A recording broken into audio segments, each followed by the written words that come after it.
Welcome back to Affiliated, everybody. I'm here with a good friend now, James Klein, who's flown all the way from Montreal to be here in Boise. We're going to go party tomorrow night for some Boise holiday networking stuff. But before we dive into that, before we go have fun, he's going to share his wisdom. He's the owner of Harmonium and True Canine. He's a platinum client on ClickBank, and he's actually onboarded quite a few other platinum clients on ClickBank through his consulting stuff. So he's going to take us through his history and through his ascension into ClickBank and the direct response world, and really how, in my opinion, he's kind of mastered the art of networking, especially online, and has really built a really cool personal brand for himself in a way, especially through a time of COVID when he was first getting started, where all the organic networking really ran dry. So James, thanks so much for joining us here. It's great to be here. Thanks for having me. Yeah, and I know you used to come to Boise quite a bit from your bodybuilding.com days.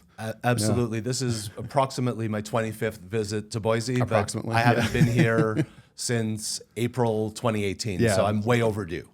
No, nice. And then, we'll get on the Bullet Roddies. Probably not. No. Okay, maybe not. But I'd love to start off a little bit with your history here in the space in general, not just direct response, because you've had quite a storied past before I met you through the ClickBank direct response world. Sure. I've been in the supplement business since 2001, but in traditional channels. So I had brands that sold products through brick and mortar retailers like GNC and Vitamin Shop, through distributors who sold to independent supplement stores and gyms, as well as on bodybuilding.com and Amazon. I focused primarily in the bodybuilding world for a very long time until I entered the direct response space in late 2019. Gotcha. And what was that? What caused that shift for you? What made you want to kind of get out of that, what you were doing, into direct response? Quite honestly, Amazon had become a very dominant player very quickly. And I was competing with companies who were spending $5 or $6 a click for the word pre-workout, and which just was not sustainable for a smaller brand. It became very much about cheapest price, not best product. So I went from a very high margin industry to that transitioned very quickly into a low margin industry. Okay. And I just thought that there were much better uses of my effort and money than continuing to work for diminishing returns. Gotcha. So you're kind of sick of racing to the bottom a little bit. Absolutely. Yeah. And I had a bunch of good friends who had worked at bodybuilding.com in the past, which was also here in Boise, who came to ClickBank, and they reached out to me and said, "You have to come into the direct response world. We'll help you. It's a great space. It's a very cooperative space, and we think you'll like it." Nice. Is that Miranda, Z, Ryan? Yes. Over here? Yeah. Exactly. Exactly. All people that I've known for 9 or 10 years. Oh, that's really cool. Yeah. They've had a core group of people that kind of helped you bring over. That's what I think when we started chatting was at 2019-ish. You and I actually were introduced a little earlier in about 2017. Okay, yeah. And I tried to bring a pre-workout offer. That's right. We worked on to that. ClickBank, but I knew nothing about the affiliate world, nothing about direct response marketing. And my pricing structure didn't work for the affiliate model. So that was a very short-lived effort that really didn't work. And then in 2019, I made the decision to shift into the direct response world. That's right. Yeah, thank you for reminding me. And that's funny because that was a good chunk of time ago. I was not green, but still newer to that BDM role. If I knew what I knew now back then, I would have been like, hey, let's not even try with this. It would have Absolutely. Tried to make it work, but I think I still have one of your shaker bottles actually in my pantry that we use. Yeah. Wonderful. Yes, thank you for that. Yeah. So 2019, you're like, okay, let's shelve this. Let's move into direct response. And I love your story because it's a bit, I think it really, what a lot of people get misnomered by in this space is like the zero to hero overnight success. Like, oh, it's so easy. You put it up, you stand it up. I don't think any business is really like that. And you've really taken an approach of, despite some setbacks, which I think I'd love to go into with you, of just kind of keep plowing forward and just like really pivoting where you need to, and really just, okay, we'll try this now. We'll try this now. We'll try this now. Can you break down maybe your approach on like that first offer you're looking at? Like, how'd you break into a new space just to go, I'm going to try this? I decided to do a sleep offer primarily because of the fact that I have sleep issues myself. I hired a consultant who hired a copywriter and spent a lot of money building an offer that was never going to convert very well. Keep in mind that when I entered the space, I had never seen a VSL. I had never seen a text letter. And so I knew nothing about the audience I was trying to sell to. So I made absolutely every rookie mistake that new offer owners who are new to direct response and affiliate marketing make. I knew nothing about list management and people who had these millions of names on lists and how they could help promote. So the learning curve was quite steep. And I had the misfortune of launching my offer about 6 weeks before COVID. Yeah, no. So I showed up at Affiliate Summit West in Las Vegas 2020. Live event, right? Yeah. You were the only person in the industry that I had actually met in real life. Oh, funny, yeah. And I'm not shy. So thankfully you made some wonderful introductions, and some of those people kept introducing me to other people. So it was sort of like that old shampoo commercial. They told two friends and they told two friends, and it sort of snowballed from there. So ASW that year was great. And between the introductions you made and me getting to meet Amber Spears at the ClickBank party on my last night in Vegas, and literally Amber and I had 90 seconds together. I spent 60 seconds telling her what I was doing. I remember that conversation. Yeah, that's. And she spent the next 30 seconds telling me why it wasn't going to work and how I needed help fixing it. And I was open to making the changes. And again, your support and introductions and Amber's support and introductions have absolutely been life-changing. Oh, wow. Then COVID happened, and I was added to a direct response marketing Facebook group. And literally, I could be very sarcastic at times. I like funny memes or funny GIFs. And I would post in the Facebook group sort of just as a way to get to know people.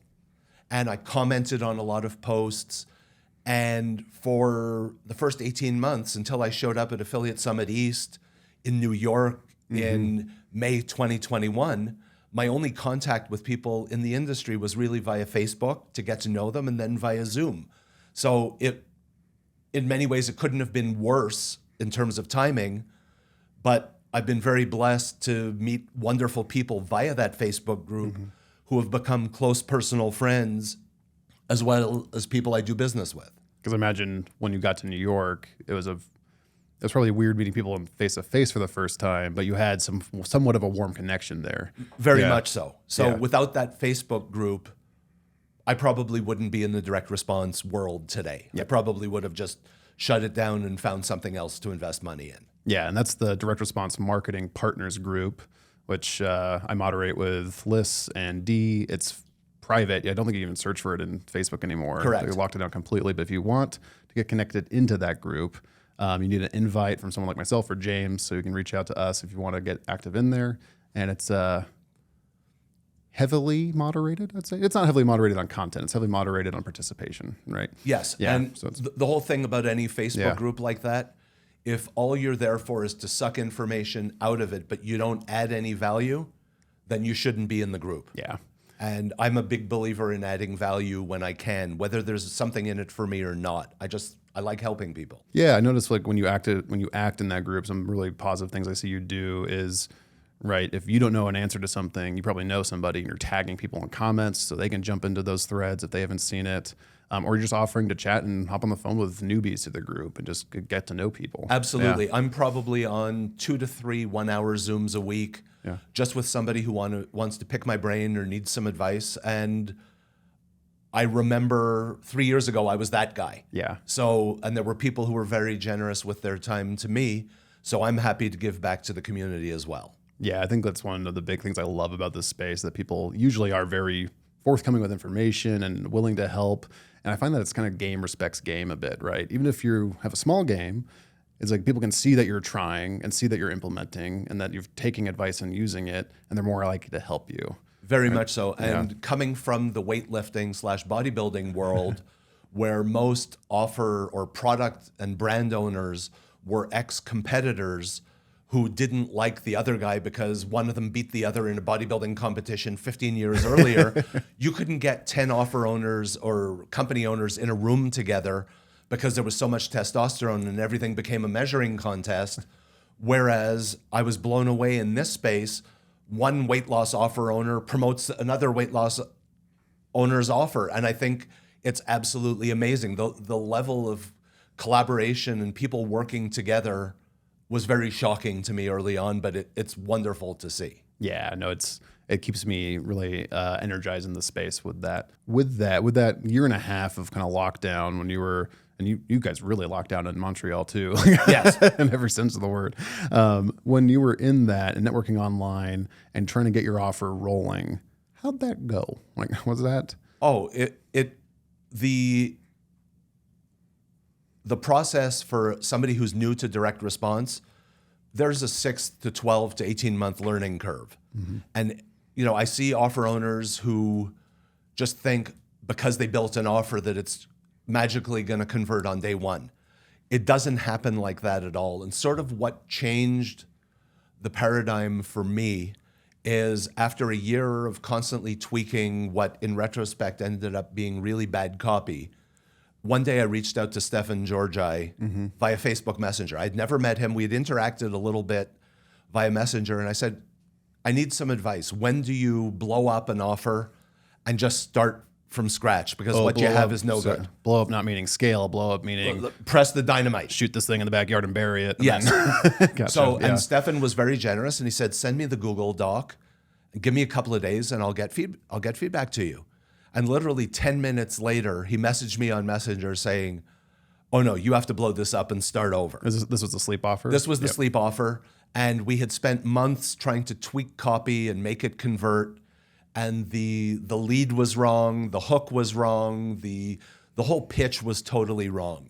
And what I've come to realize about the sleep market is 40% of the people who are buying sleep supplements online are chronic insomniacs. There's not a supplement in the world that's going to help them, but they see 90-day or 180-day guarantees, so they buy it knowing that they really need to be working with their doctor to be on prescription meds to get them some level of sleep. So the returns ended up being higher than I'd like, and I put a lot of time, effort, and money into copy, trying to make it convert, and I got it converting enough to the point that I reached platinum status, which was great, but it really wasn't scalable beyond that. So I've made the decision to get out of the sleep market, and the offer will be turned off by January 1st. I have a little bit of product left in the warehouse, and as soon as it's gone, the offer gets turned off. Gotcha. So you're just letting it sunset a little bit. Yeah. Absolutely. Mm-hmm. And then so you had another line too rolling out, right? Did you layer that in? When did you start working on that new offer compared to the sleep one that was, okay, this needs to kind of stop getting my focus? Right. In spring of 2021, you and I had a conversation, and I was sort of asking you what niche I should look at. And because I'm Canadian and speak French, I say niche rather than niche. So haters, you know where to find me. And I didn't want to play in the weight loss space because I've sold lots of fat burners, but I sold fat burners to people who were willing to go to the gym and modify their diet, modify their lifestyle, as opposed to just hoping for a miracle in a bottle. And I wasn't comfortable being in the direct response weight loss space. Yeah. So you and I had a conversation one day, and you said, have a look at beauty. There seems to be some good opportunity. So I decided to do a hair growth and enhancement supplement for women, which did quite nicely, but I was never passionate about it. Gotcha. Yeah. And I like being passionate about stuff. So while it's been good, the whole time, while it's been live and doing okay, I've always been thinking about what's the next offer. And I'm much more of a brand guy than an offer guy. And no disrespect to the people who just launch single offers for different demographics and whatever. Will you just break that down in your opinion for me, like brand versus offer? Yeah. Sure. People who do offers basically will launch a product in multiple niches, but there's no real link between the product in terms of branding. Like you buy a Coca-Cola product, everything you buy from Coca-Cola, whether it's Diet Coke, Coke, Coke Zero, etc. They all have a Coke logo on it in some place. Coca-Cola is a brand.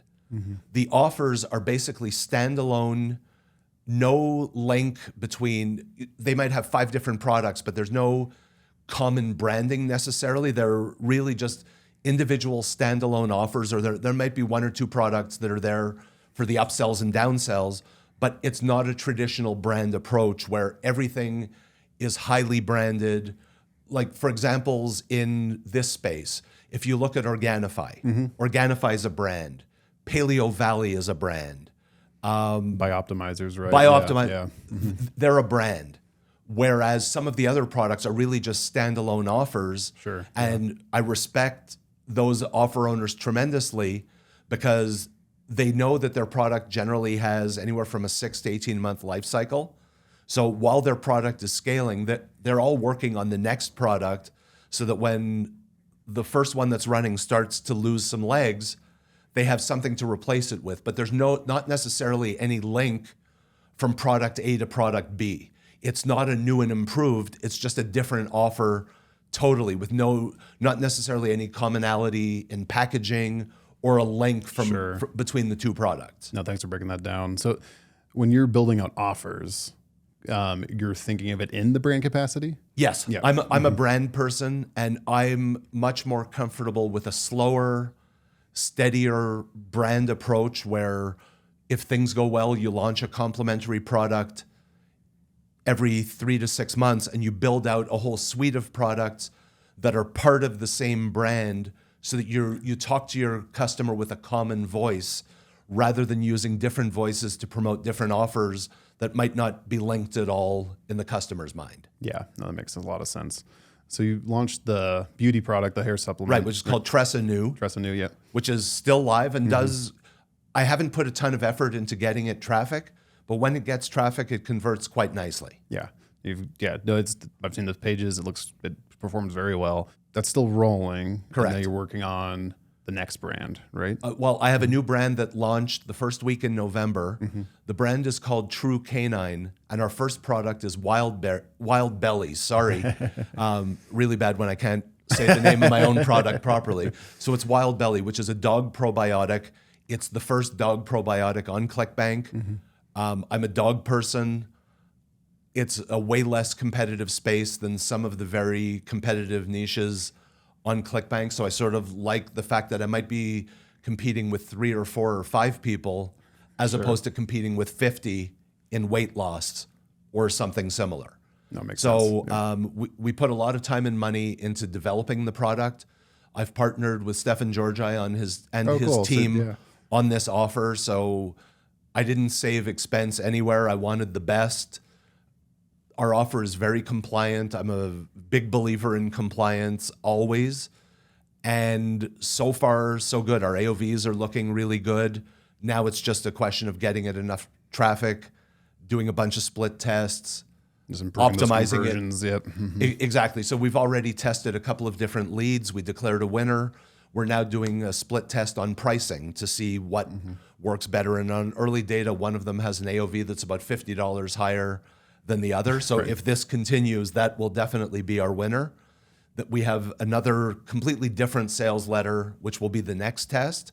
And once we get it optimized, we'll then shoot a really high quality VSL. Nice. Yeah. So looking at this rollout of this True Canine versus the other offers you were working on, like what would you tell yourself 3-4 years ago, if you're consulting yourself almost, where would you be guiding James of that period? It would have been to stay true to my roots.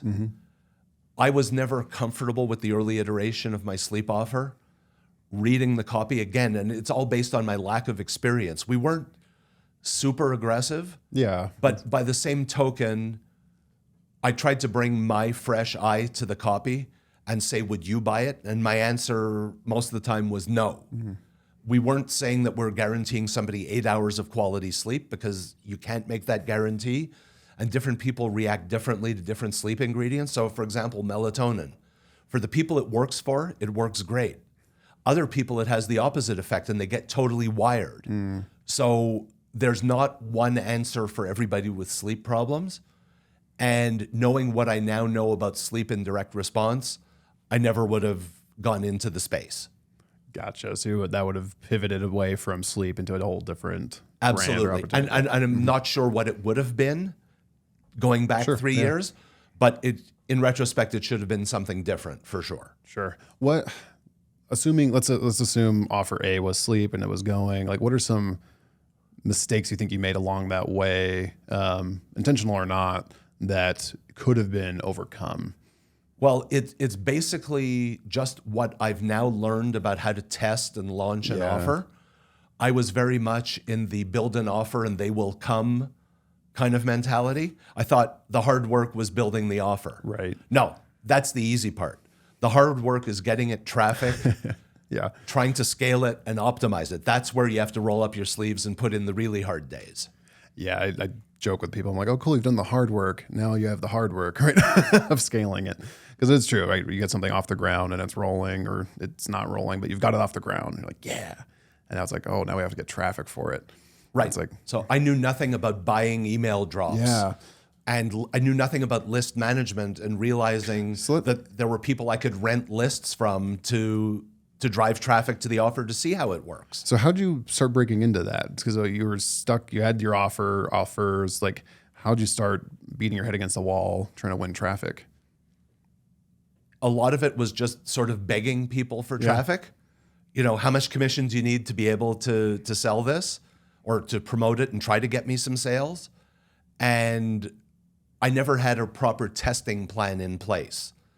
And having gotten to meet some amazing ClickBank, platinum and diamond vendors who I've had the privilege of becoming friendly with and being able to ask them advice, if I had known 3 years ago what I know now, it would have been a totally different path. So the launch plan for this product, the Wild Belly product, has been very different from how I launched offers in the past.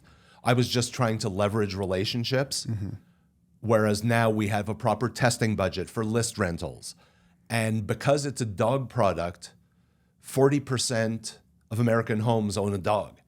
So whether it's a prepper list or a financial list or a personal development list or a woodworking list or weight loss or any of the health offers, 40% of all of those people own dogs. Right. So now it's just all about renting lists for different demos and seeing what's working and what's not working. Like so far in our first month, the best converter was a political list. Interesting. Yeah. And it converted at... Which is kind of crazy since you're in the middle of midterms right then too. So Absolutely. But it could, we did a couple of list rentals and converted at 3.5% with AOVs over $200. And I got all excited. And then we tried some other lists that didn't work nearly as well. So I've sort of learned not to be on the roller coaster of getting really excited when you have a good day and really down when you have a bad day. Sure. And sort of look at the month. How many lists did you test on? What's your overall conversion rate? What's your overall AOV, et cetera? And that's when you have a sense for how scalable your offer really is. No, that makes I'm glad you said that too, because that's something we try to preach here. It's like you have to get in love with the process. Penelope, my daughter, she was joking. I was like, what does practice make? Practice makes. And then she filled in the line, passion. I was like, oh, that's cool. Like, yes, not perfect, but passion. Like if you get passionate about the data and how the testing works and like, oh, there was an improvement there. That didn't work. Why didn't that work? And you dive into that. You'll have a lot more long-term success in going, Yes, and it's emotionally draining to live, oh my God, we had a great day today. And what I've learned is sometimes I've rented the same list 3 months in a row. And 1 month it could crush. And then the next month is terrible. And then the third month is mediocre. So sometimes the day of the week, time of the day, what's going on in the world. So there are a lot of factors that you can't control. But I always come back to what Amber says. What does the data show? Yeah. Don't negotiate with yourself and talk yourself into what you think the data shows. Be mercenary and analytical. What you ran traffic for a month? How many clicks did you get? How many sales did you get? What's the conversion rate? What's the AOV? And test like crazy. Only once you've tested and dialed it in, can you then really go to your affiliate friends and say, okay, here's my data so far. I'd love your support. Yeah. It's much easier to get support for something when you have data versus begging and pleading to get somebody to send you a mercy send, which doesn't always work. Yeah. Well, yeah, either won't get traffic or you get the junk traffic, right? Yes. Like, sure, I've got this list that I haven't touched in ages. We'll send it to this thing and it doesn't open, it Yeah. doesn't click. And what a lot of people don't realize is somebody will say, oh, list X is going to promote for me. But what they don't necessarily know is it might be the crappiest 10% segment of that list. It might be people who haven't opened or clicked anything in 180 days. Yeah. So that data is not representative of a darn thing. It's a garbage send. Those people are not active. They're not buyers. There's no way to know what that send was really worth. Whereas if I rent a list and I know I'm going to 300,000 people tomorrow, then at least I know that there are active openers and clickers on that list, hopefully buyers versus just leads, et cetera, because no two lists are the same. And everybody, in my opinion, exaggerates a little bit about the size of their list and the quality of their list. What? No. Nonsense. No, so have you rolled out to affiliates yet at all? Yes, we've done some affiliate testing this month, and the results have been mixed, which I sort of expected. Because again, every list is different. We've had some who did really well, some that have bombed. Same thing on the lists that we're renting, because those are lists that I can also work with on an affiliate basis. But early on, I want to rent the list so that I've got the full send so I can get as much data, good data, as quickly as possible to dial the offer in so that hopefully we're running on all cylinders by January 1st. Yeah, that makes sense. Yeah. And that's what I see people stumble into, right? Is that they don't have enough data to really leverage and they don't know how to even go get that.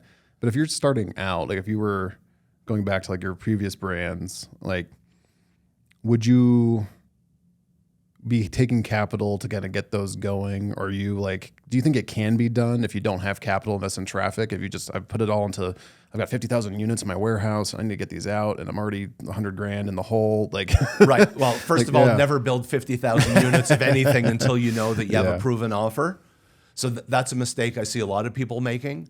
So especially in the supplement space, I love the idea of white label products for proof of concept because it's a great way to test a sales page quickly without having massive inventory exposure. And white label meaning someone has this product in a warehouse, it's already pre-manufactured, you can put your branding and label on that. Correct, it goes out but the door. It's a generic formula that many other offer owners have access to. Sure. So I'm a big believer in white label for testing.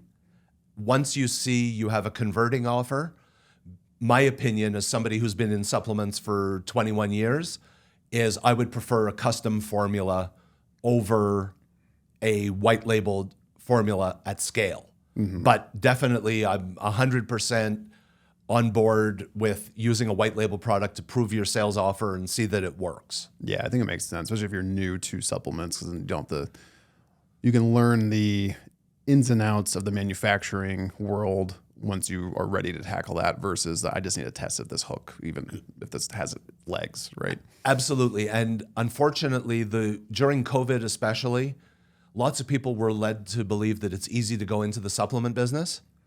And yes, it is in the terms that there's no barrier to entry. So anybody can go into the supplement business, but it takes way more time and is way more expensive than people realize. Yeah. So the idea of launching a supplement brand for $5,000 or $10,000, that's just not real world. It doesn't happen, and it can't happen. Do you find there's like a range of investment you think that someone needs to have to kind of do a real shot at kind of getting an offer off the ground? My opinion, minimum $50,000. Expecting that you're going to hire a copywriter you're not going to get an A-lister, but you're going to hire a good copywriter for $5,000 to $10,000 to $15,000, somewhere in that range. And some people will then go and build out their pages on ClickFunnels, which is fine. I'm a big believer in better looking pages convert better than not good looking pages. So I invest money in branding for my packaging and stuff like that, where a lot of offer owners don't. No, you have amazing branding on your packaging. It sort of cracks me up that offer owners will spend $50,000 on a sales letter, $50,000 to produce a VSL, but they hire some guy off Fiverr for $100 to design their packaging, and they don't do live photography of their products. They're using an artist's rendering. And to me, it's like, you spent $100,000 on this thing, spend $500 for a half-day photo shoot and get right, make it look good. Get some pictures of your product on a kitchen counter, next to a bed, wherever it is. Make it look somebody actually holding your product in their hand. It amazes me that they spend so much money on certain things, but don't spend money on other things. Whereas I invest money into branding, I invest money into web development, but I don't want a page that takes 5 seconds to load. My pages are all custom coded and they load in a second. And to me, that's very important. It's huge, yeah. I'm a big believer in using platforms that allow you to split test easily. So all my pages run on CB Split, which makes split testing incredibly easy for offers that are on ClickBank. Yeah. So if anybody's not using it, and I don't get an affiliate commission or anything else, but Stefan and his team at CB Split are amazing to work with. And a lot of the top offer owners have migrated their offers to his platform. Yep, no, I agree. I put, when new offers are coming on board, I tell them, hey, if you want to, hey, what's the best page builder to use or something? I was like, CB Split if you're going to be on ClickBank at scale. Yes, So, like we have one offer where we're split testing 5 different headlines or leads. And literally it's all done in CB Split. And CB Split just splits the traffic equally. And every few days we go look at the data. And if there's enough clicks to be significant, we turn off the worst performing one and then let it continue with the 4 iterations.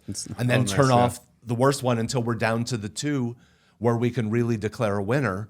And I'm doing a price test now where there's a $60 difference in AOV between same copy, just a different pricing structure, and the AOV difference is massive.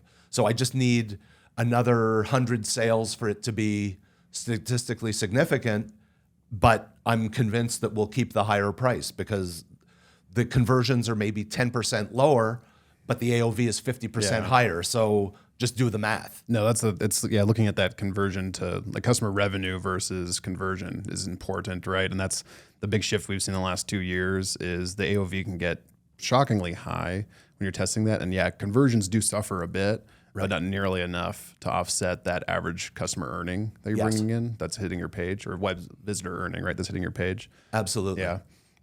So through all of this, you also layered in a different business model for yourself, which was the consulting piece of this. Yes. When did that come to fruition? Like, when did that come about, and how does that layer into your life, really? Sure. Yeah. In June of 2021, my phone rings and it's Amber Spears, and she doesn't even say hello. I say hello, and she says, "What the F are you doing?" I said, "What do you mean?" She says, "You're in this Facebook group giving away a lot of your supplement expertise that you've spent 20 years accumulating. Why aren't you offering consulting services?" I said, "Really? I've done consulting in other industries in the past. It's never occurred to me." She says, "You need to do it." So literally the next day I went into the direct response marketing group on Facebook, and I created a post saying, "Hey guys, I've been formulating and manufacturing supplements for 20 years. I've been convinced to offer some consulting services. If anybody needs help custom formulating a product and launching, etc., I'm happy to help." I had my first client in 36 hours. Somebody reached out to me the same day. We had a Zoom that afternoon. He was an existing ClickBank Platinum offer owner who wanted to add a supplement to his digital offer.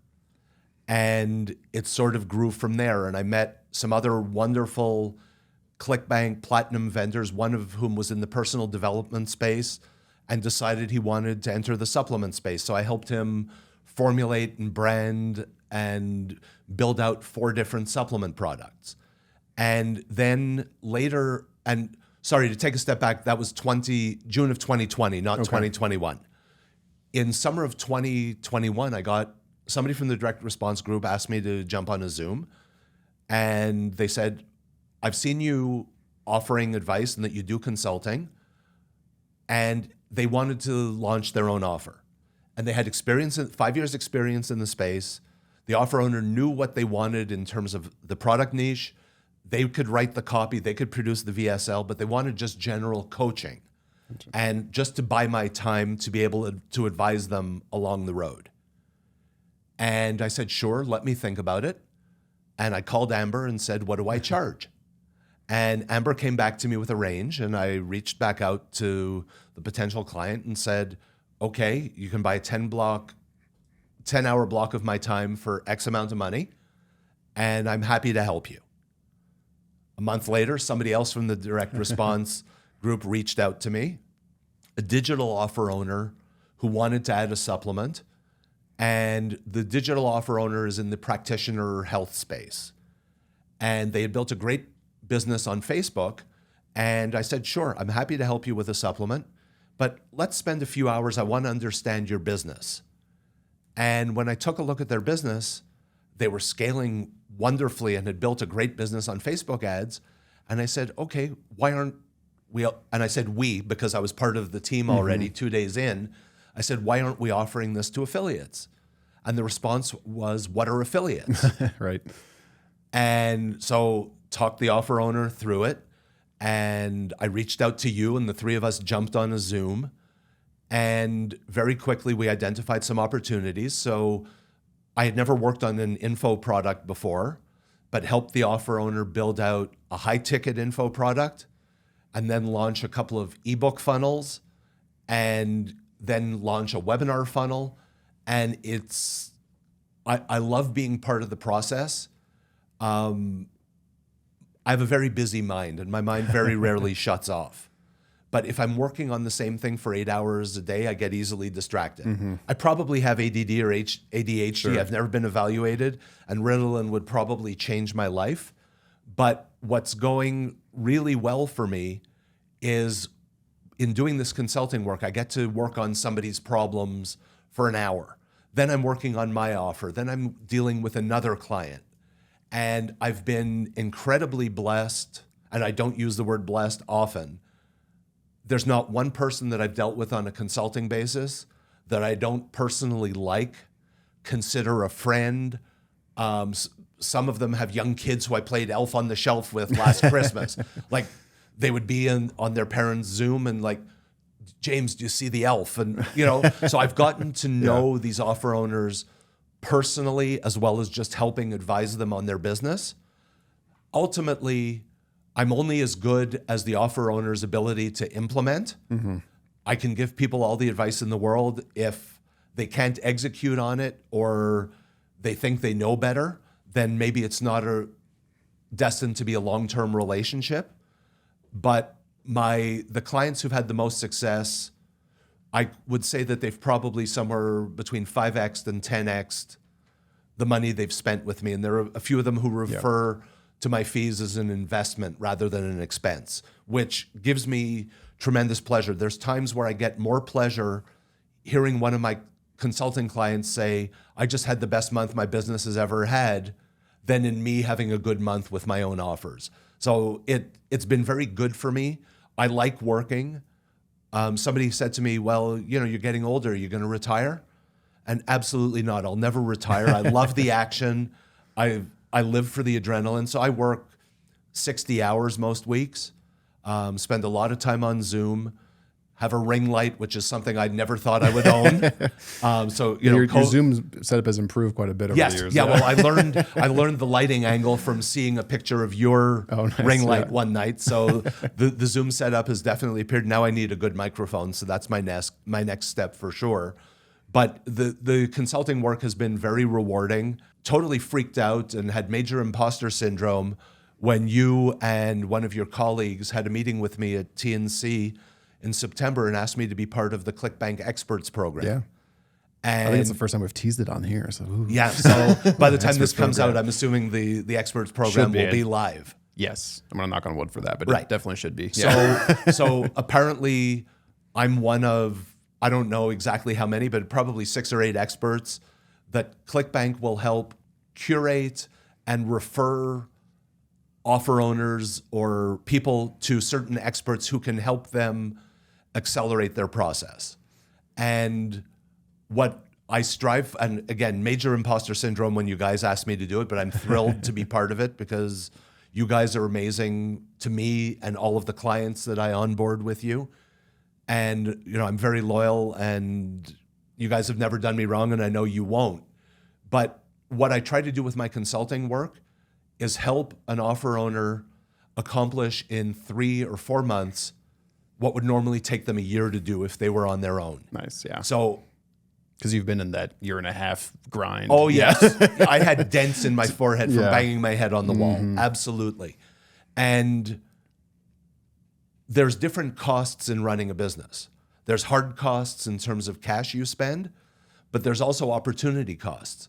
And if you waste 9 months trying to get an offer dialed in, you're missing massive opportunities. If you can do in 3 months what would take a year, whatever it costs you in the 3 to 4 months is way less expensive than the 9 months of opportunity you're missing. I think that even boils down to traffic, right? You're talking about renting lists versus grinding, trying to just beg for affiliate traffic, right? Yes. It goes that way too. You put up the money up front, you get traffic a lot faster, you get data faster. It applies to like every part of your business. You can look at that. Yes, Yeah. very much so. And again, I see a lot of new offer owners who have the "if I build it, they will come" impression of just let's build an offer and it's going to work. Until you're getting significant numbers of clicks, you don't know what you have. Yeah. And as I said earlier, that's where the real hard work comes in.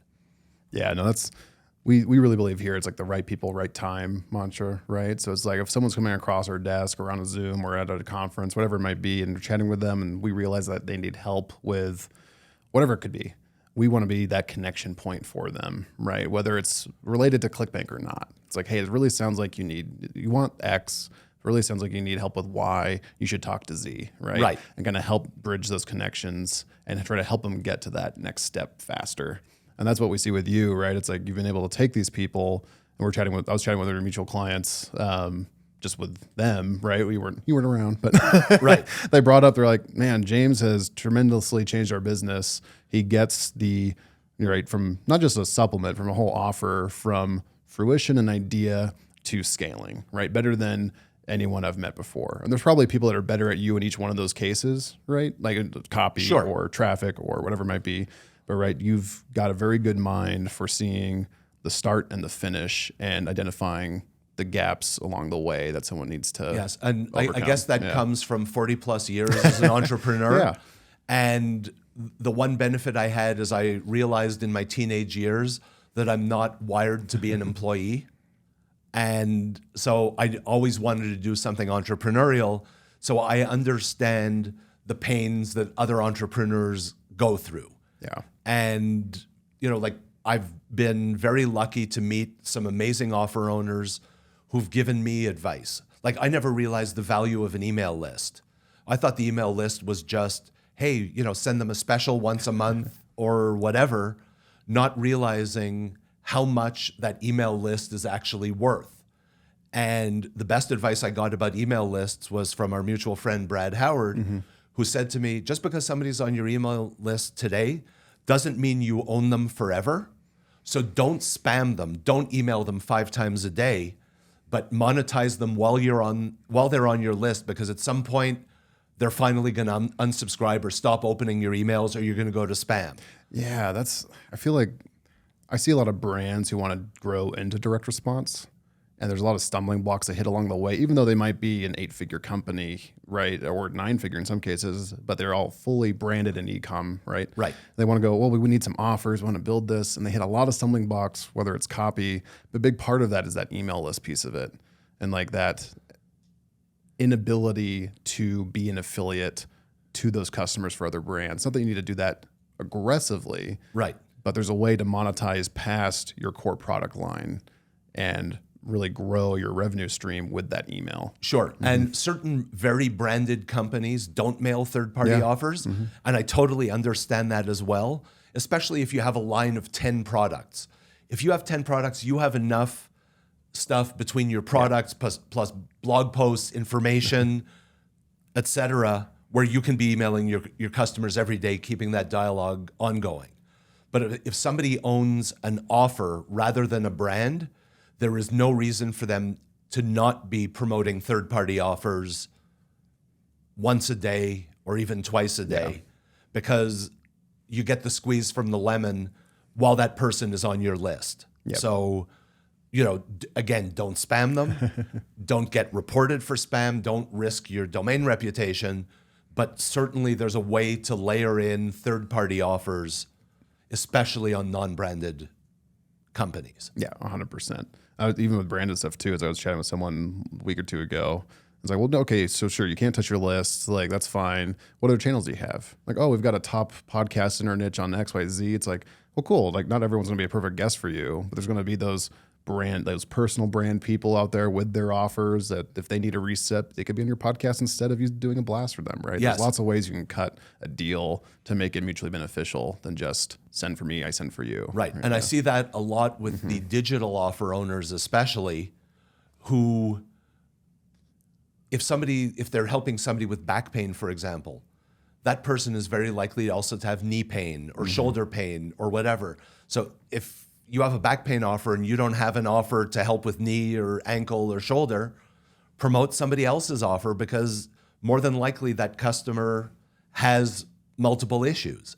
And then very carefully introduce them to supplement products, but start with a joint supplement for somebody who has back pain, rather than just trying to push a weight loss offer on them. Like, try to be as congruous as possible you are with your audience, at least initially.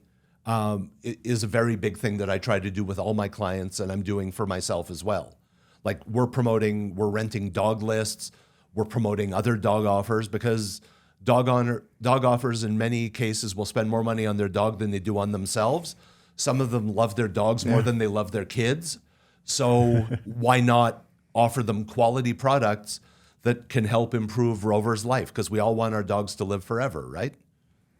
Sure. Yeah. I know you're a cat owner. I get it. No, I grew up with dogs, and I wouldn't say I love my cats more than my kids. But we just put our cat in Prozac this week, one of our cats. So, right, it's the amount of money we spend on our pets is, yeah. I had a dog on Prozac years ago, so I feel your pain. Yeah. And the whole thing with pets too, right? It's like people sell to pets with love. Yes. And a lot of times in direct response, it's with pain, right? Especially to the adult human audience. Right. Right. And I think that's some of that icky feeling we feel when we look at a VSL or a TSL, and it's like, oh, this is just so aggressive and just cringy almost. You don't see that as much in the pet space. No, right? Very much not. It's all about improving the quality of your pet's life, and getting them to live a healthy, quality life as long as they possibly can. So that's why I'm much more passionate about this space than I am about sleep or hair loss, for sure. I love that. Where can people go to find out more about that pet offer if they've got maybe traffic for you to test? Sure. The offer is on ClickBank. We're in the marketplace. It's doggutsecret.com/affiliates. We've got link builders. We've got email swipes that you can download right off the page. Reach out to us for a commission bump. We're very good to our affiliates who are good to us. And if you send us quality traffic and get conversions, we will work with affiliates to make sure they make as much money as possible on every single sale. I love that. Now, you definitely get the game of customer acquisition, right, and what that means. Yes, so, and what I find a lot of new offer owners don't get, they're prepared to spend $120 to acquire a customer on Facebook, but they don't want to pay a high commission on affiliate. And my response is, if you're prepared to pay X amount of dollars to acquire somebody on Facebook or Google, as long as those numbers work for you, you should be prepared to spend as much money in affiliate commissions. 100%. Incentivize your affiliates to make money. If you're only offering a 10% commission, you're not going to get quality traffic. It just doesn't work that way. So to me, affiliate is just another acquisition channel, and then it's what you do with that customer long term. I like day one AOV. It's an important metric, but I'm more interested in lifetime value of the customer. I want to see how many times they come back. Will they go on subscription? How long can we keep them? Those are the customers I'd rather have, much more so than somebody who buys 12 units day one and then returns 11 of them after a month. Yeah, no, I totally agree. And then, it's that acquisition game versus what's that lifetime profit value versus just, hey, how much profit can I keep on day one, right? Yes. That's where you'll inhibit scale by trying to penny pinch a little too hard. Yes. Right? You have to be prepared to go negative on day one if you have the financial wherewithal to do it. And it's much easier to do it with a digital product than a physical product, because you don't have hard costs. You might have a DVD, but it's not the same as selling the cost of 12 bottles of a supplement, for example. So digital offer owners, I see the really aggressive smart ones pay very high commissions because their back ends are so dialed in. All they want is more customers in their ecosystem. Yeah, it's almost a lead gen funnel in a way, Yes, right? But it's very much so. yeah, but they're scaling that piece. And then on the consulting side for you, what's the ideal fit if someone's like, okay, I need to pick your, Lee told us to use tap into your genius versus pick your brain, right? If someone wants to tap into your genius on the consulting side, who's a good fit for you there? Either an existing offer owner who's having problems scaling, or somebody who decides that they want to be an offer owner. And just my big warning there is it's not as easy as everybody on Facebook makes it seem. You hear about the success stories, you don't hear about the failures. So be sure you have the financial wherewithal and the stomach to be an offer owner, because it's not always good. There are good days and bad days, and you have to be prepared for the roller coaster of the whole thing. Very few people have lightning in a bottle where they launch an offer that scales on day one. Yeah. You and I have one mutual friend who's done that, but generally... But she had mentorship, right? She had amazing mentorship, absolutely. Which sped up her time horizon tremendously. So that's very much yeah. so. So I try to do the same thing with my offer owners and give them that mentorship and guidance, but also to help them set realistic expectations for what launching an offer looks like. Yeah.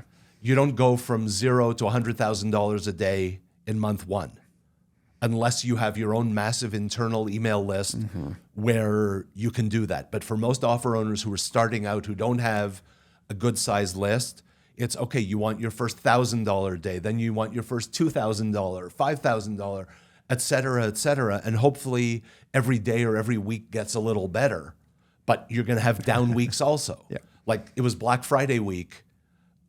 Lots of offer owners didn't do great this past week because everybody was on e-commerce sites and they were loading up on cheap phones and TVs and everything else. So other offers were impacted by it. So like I personally never do Black Friday sales because the last thing I want is a customer to stock up at half price on Black Friday and then I don't see them again until May or June. Yeah. So I'm giving away product at cost and I'm taking them out of their buying cycle. So to me, the pantry stuffers are the worst ones. Yeah. And we find that, the people that purchase only on discounts are sometimes the worst customers kind of accumulate. There's no loyalty. Right? They jump from product to product. Yeah. I push back on a lot of affiliates too, because a lot of times it's a big affiliate who wants to become a seller, an offer owner, because they think, oh, well, they're keeping all the margins. Like, no, you're getting paid all the margin as a media buyer or an affiliate. So let's really zero into what you're wanting to build here and why. And if it's only cash, you're probably better off just being a scaled media buyer. Yes, very much so. If you want a brand like we're talking about and you want more stability in maybe 3 to 5 years, then cool, let's chat about that and what that path is and what the first step of that. And be prepared to make a 6-figure plus investment to make it happen. Yeah, and what is customer service and all those operations. But yeah, very much so. It's not the set it and forget it game that people hope it is. Absolutely. Yeah. Well, James, thanks so much for flying out to Boise from Montreal this week to come visit us here. And we'll link to your experts page in the show notes so people can get in touch with you if you're considering consulting.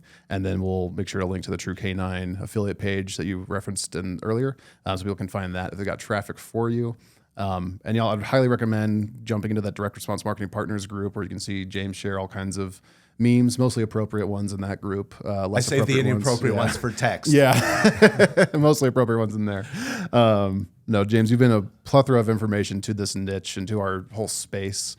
So I think you've really come into your own in the last few years, just being able to add value in that way while going through some, not hard knocks, I'd say, but through some growing pains into a new space, right? Well, so really, as I say frequently, without the support that you personally have given me, I would have been out of the direct response space a long time ago. So I'm very appreciative of everything you and the entire team at ClickBank do for me.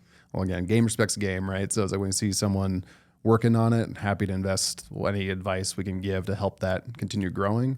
It's the tire kickers that are always kind of hard to work with sometimes. Like, what should I do now? It's like, well, you didn't do the last 6 things we talked about. So exactly. It's all about the ability to execute and implement new ideas. Yeah, 100%. So, but yeah, we're going to go to a holiday party tomorrow night. We got dinner tonight with some of the team. So we'll wrap it up here and let you get to some of those fun activities. But James, if you got any last words to say, please say them now. But thank you so much for being here. No, I'm thrilled to have been here and thank you for the opportunity. Of course. Yeah. Happy scaling, everybody. And thank you, James. Thank you.